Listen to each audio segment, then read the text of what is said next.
दोस्तों नमस्कार, स्वागत है आपका आज दिन भर के मुख्य समाचारों में। यदि आपने अभी तक वीडियो को लाइक नहीं किया है तो लाइक कर दें और चैनल को भी सब्सक्राइब कर लें। रेलवे ने यात्रियों को दे दिया बड़ा तोहफा। अब इन दो रूटों पर दौड़ेगी वंदे भारत ट्रेन। जी आपको बता दें कि रेलवे ने यात्रियों को बड़ा तोहफा दे दिया है। अब बीकानेर से दिल्ली और जयपुर से जोधपुर के बीच में वंदे भारत ट्रेनें चलाई जाएंगी। आपको बता दें कि खास तौर पर बीकानेर को पहली बार सीधी वंदे भारत सेवा से दिल्ली से जोड़ा जाएगा, जिससे सफर का समय घटकर अब मात्र 6 घंटे 20 मिनट हो जाएगा। रेलवे बोर्ड ने इस ट्रेन के लिए अस्थायी समय सारणी भी जारी कर दी है।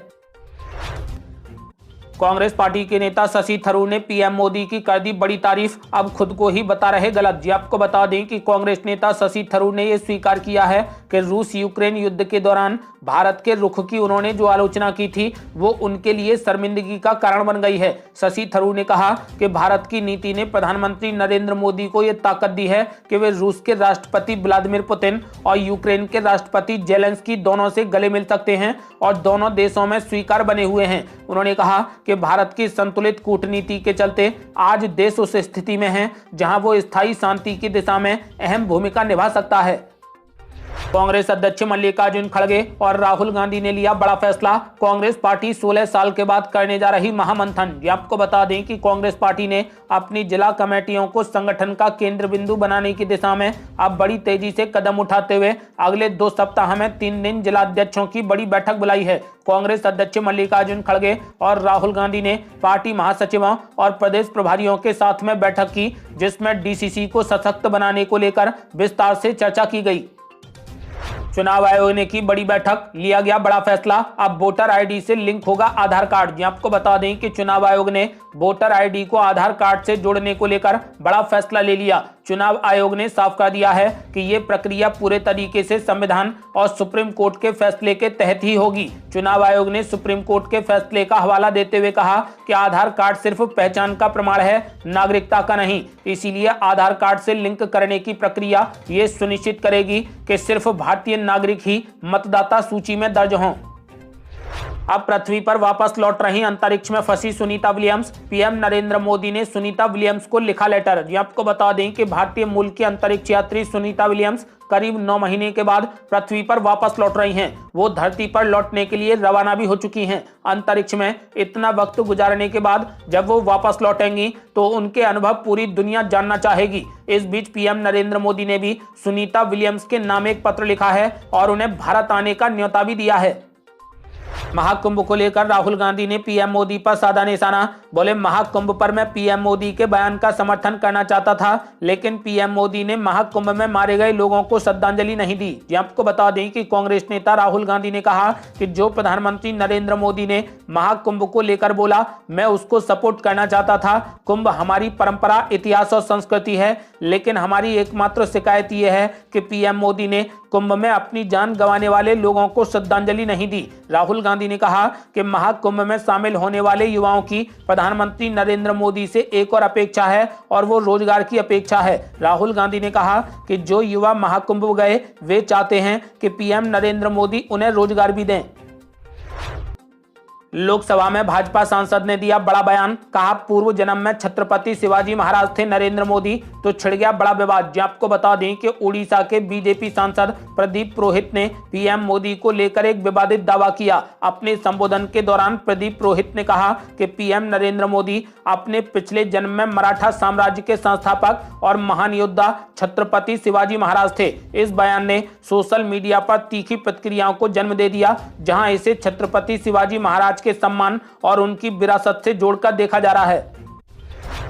औरंगजेब की कब्र हटाने को लेकर हो रहा बड़ा बवाल। अब विश्व हिंदू परिषद ने भी औरंगजेब की कब्र हटाकर मराठा योद्धाओं के स्मारक बनाने की कड़ाली बड़ी मांग। आपको बता दें कि महाराष्ट्र के नागपुर में औरंगजेब की कब्र को हटाने की मांग करते हुए जोरदार प्रदर्शन चल रहा है। इस बीच अब विश्व हिंदू परिषद ने भी मांग कर दी है कि औरंगजेब की कब्र को हटा दिया जाए और उसके स्थान पर पूज्य धनाजी, संताजी और छत्रपति महाराज जी का स्मारक बनाया जाए।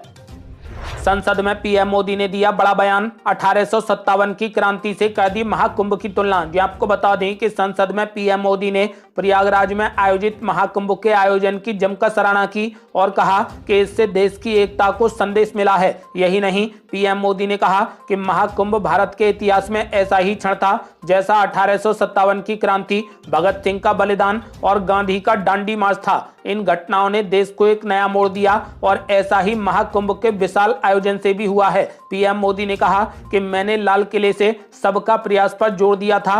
पूरे विश्व ने भारत के विराट स्वरूप के दर्शन किए और सबके प्रयास का यही साक्षात स्वरूप है।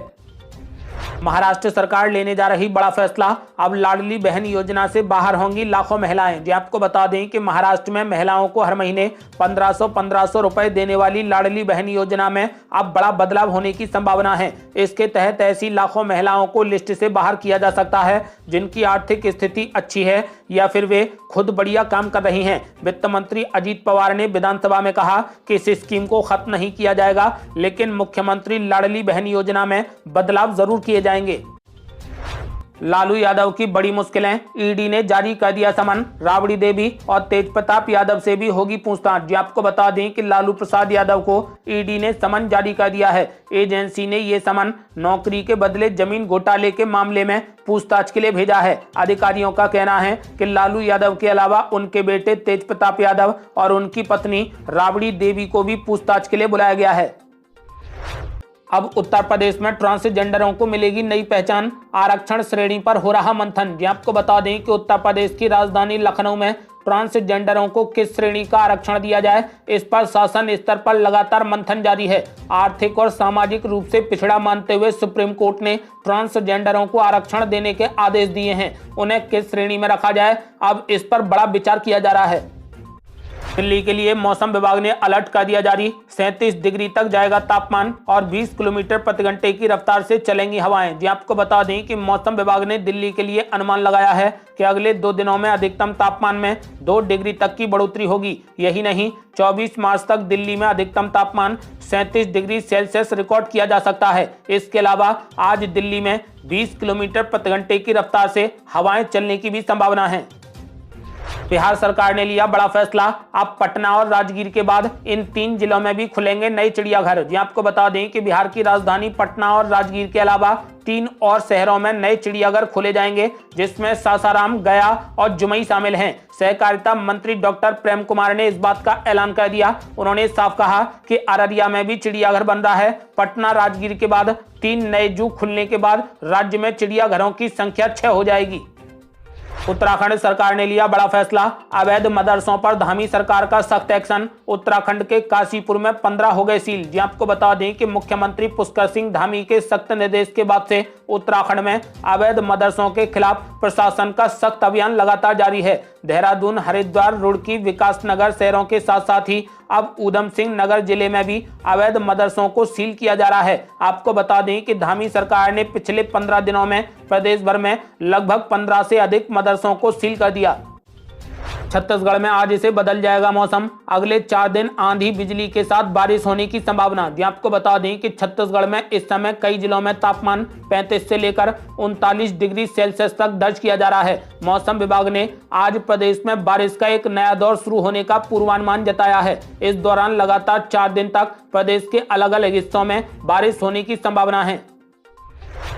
अब मध्य प्रदेश में बहेंगी दूध की नदियां। मुख्यमंत्री मोहन यादव ने गाय खरीदने वालों को आर्थिक सहायता देने का कर दिया बड़ा ऐलान। जी आपको बता दें कि मध्य प्रदेश के मुख्यमंत्री मोहन यादव ने कहा कि हमने सभी धार्मिक शहरों में शराबबंदी करने की घोषणा की है। यहां सभी प्रकार के देव स्थानों पर मदिरा पान का जो प्रयोग होता है, ये हमारी आस्था के साथ भविष्य में परिवारों के साथ गलत करता है। लेकिन दूध उत्पादन को बढ़ावा देने के लिए हमारी सरकार गोपालन को बढ़ावा देगी। प्रदेश में 10 से ज्यादा जो गाय खरीदेगा उसको अनुदान भी दिया जाएगा। उन्होंने कहा कि दूध गोपालक अगर सरकार के माध्यम से 1 लीटर दूध देता है तो 5 रुपए का अनुदान दिया जाएगा। आज के लिए बस इतना ही। कल फिर जुड़ते हैं कुछ बड़ी खबरों के साथ। तब तक के लिए नमस्कार।